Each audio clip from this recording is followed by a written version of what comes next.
ډیرو درنو او قدرمنو لیدونکو السلام علیکم، وخت مو په خیر. پام راګرځوم د نن ورځې تازه مهمه او وروستیو خبرونو ته.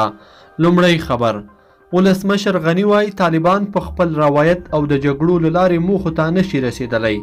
ولسمشر غني وایي طالبان په وروستیو کې تاوتریخوالی ډیر کړی دی او دا په دې معنا ده چې دوی پر تاوتریخوالي باوري دي او د جګړو له لارې موخو ته د رسېدو هڅه کوي. نوموړي چې نن یې تر 6 کاله ځنډ وروسته د لومړي ځل لپاره مکمله کابینه ولسي جرګې ته ورمعرفي کول او وویل افغانان د سولې تږي دي، خو طالبانو ثابته کړې چې دوی یوازې د جګړو له لارې موخو ته د رسېدو هڅه کوي.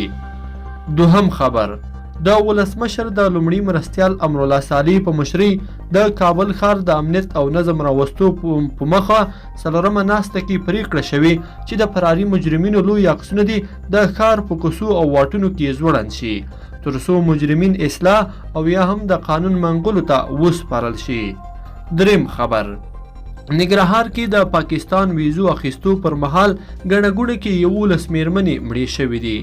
د ننګرهار ځایي چارواکي وایي د جلال ښار فوټبال په یوه لوبغالي کې د پاکستان ویزو د ټوکنو ویشلو پر مهال ګڼه ګوڼه کې 11 تنه چې ټولې یې میرمنې دي مړې شوې دي.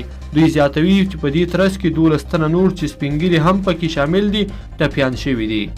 څلورم خبر: د عامه ساتنې ملي تصدۍ 422 ساتونکو ته د بری لیکونه ورکړل شول. د عامه ساتنې ملي تصدۍ د رسنیو څانګې مشر ضیا ودان وایي یاد ساتونکي به سر له سبا خپلو دندو ته ولېږدول شي او د هیواد د سترو ملي پروژو، عامه شتمنیو، خصوصي سکتور او قطارونو ساتنه به کوي. لیدونکو په دې هیله چې د نن ورځې خبري ټولګه به مو راسره تر پایه پورې لیدلې وي. که مو دا ویډیو خوښه شوې ویډیو لایک کړئ د سره او چینل سبسکرایب کړئ. تر بیا ښه وخت.